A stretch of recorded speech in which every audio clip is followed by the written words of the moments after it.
Welcome back, everybody. Derrick Soo, your East Oakland advocate. Well, today I want to talk about one of the main factors in the reason why businesses are folding up left and right. And I'm going to compare it to successful businesses of the past. And we'll see what falls out. So anyway, a lot of the most successful businesses, especially in the restaurant industry, uh, own their properties. Some of the longest lasting restaurants in the Bay Area. Uh, One of them I went to as a young person was Bertola's Italian family restaurant here in Oakland at 45th and Telegraph. They own the whole block for that restaurant. They purchased that property back in the 30s during the start of the Industrial Revolution.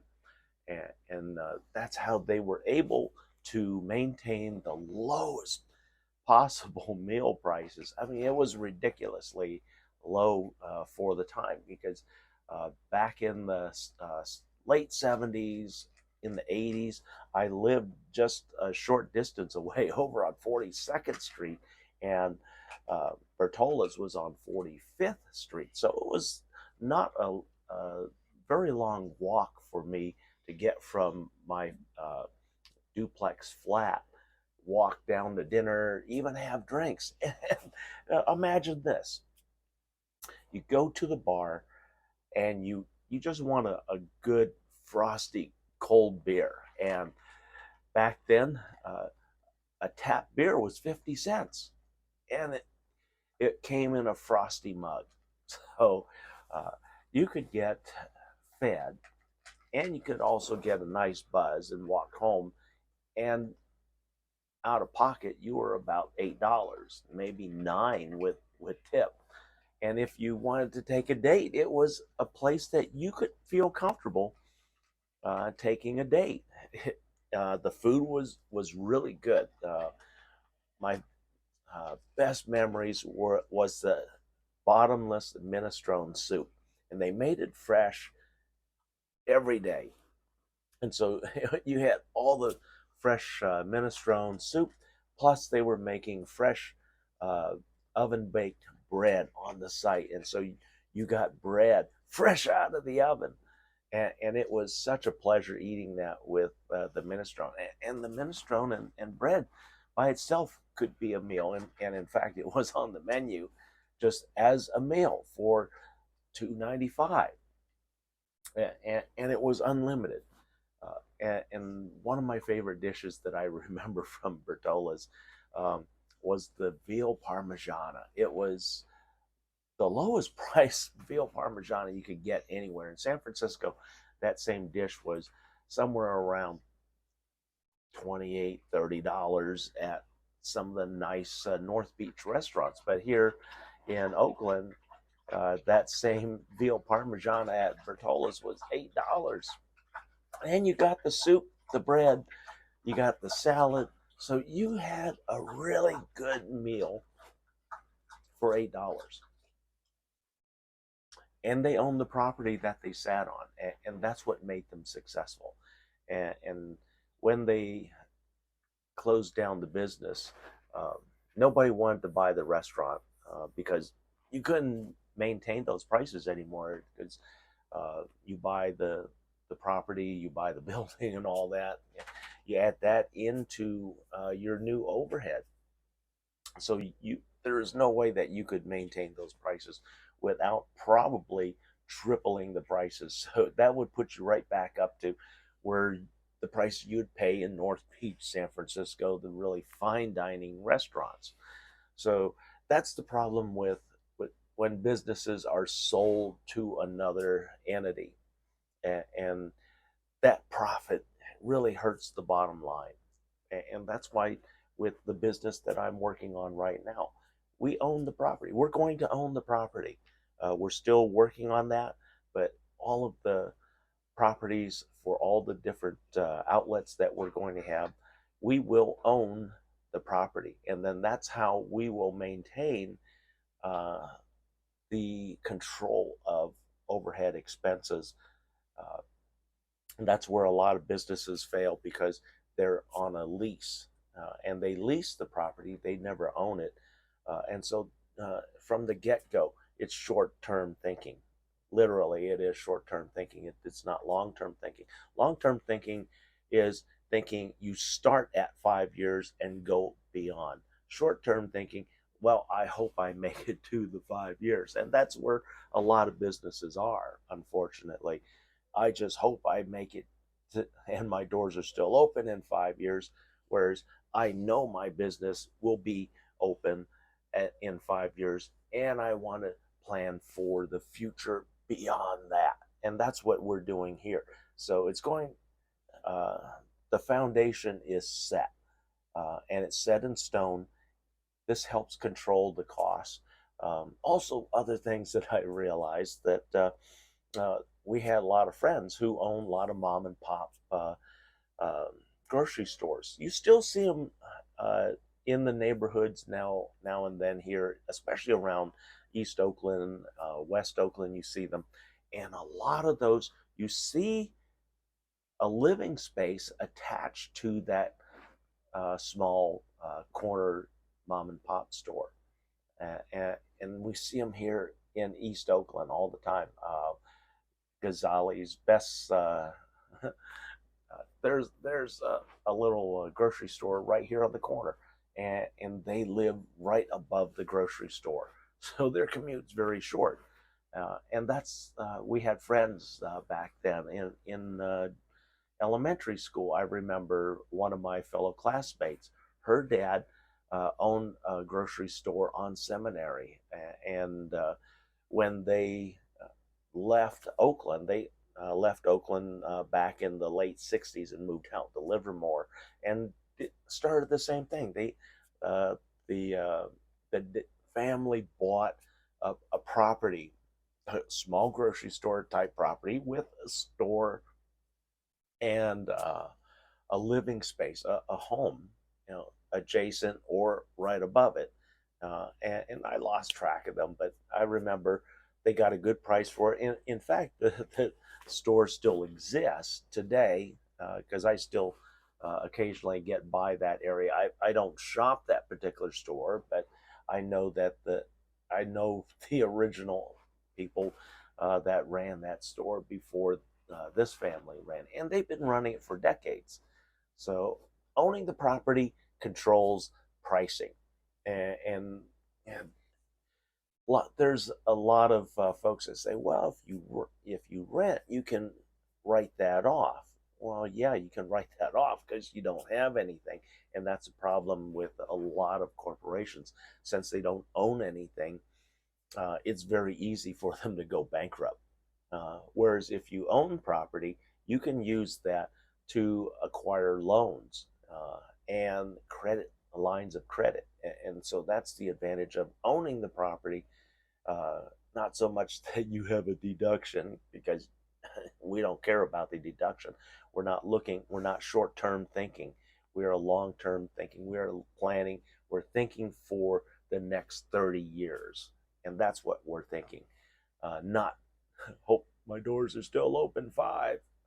And that's why we're using this model. And we're completely avoiding the current modern day model, which says go lease the space.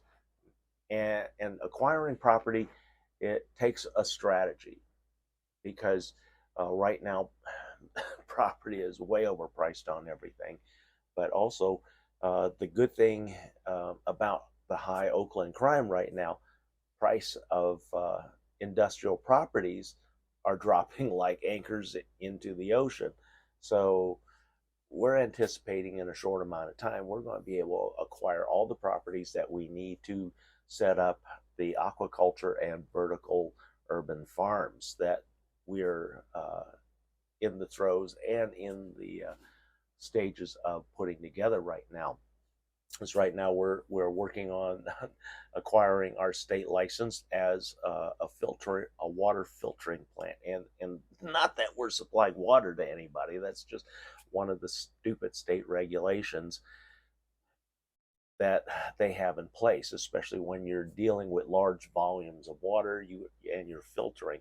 Even burning it off requires a permit here in California. So that's why California is not business friendly, and the amount of money that we're having to put out before we can even start anything is immense. And uh, but that's California, and that's why a lot of businesses are finding more business friendly, tax friendly, and also price friendly uh, places to go to outside of California.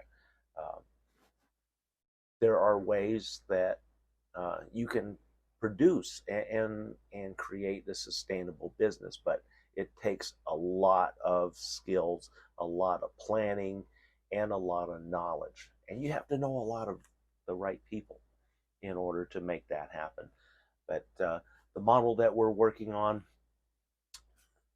helps a lot of communities, especially communities that are food deserts, because that's where the all of the vertical farming warehouses and the aquaculture, which will be producing clean, uh, and sustainable and renewable uh, meat stocks, which will be in this case Pacific white shrimp, and it's renewable. They're fresh, and we'll be able to produce plenty of that, and it's a duplicate of a model that is in operation in Los Angeles right now and has been successful for over a decade. And they don't sell outside of Los Angeles, and so we're duplicating that model here.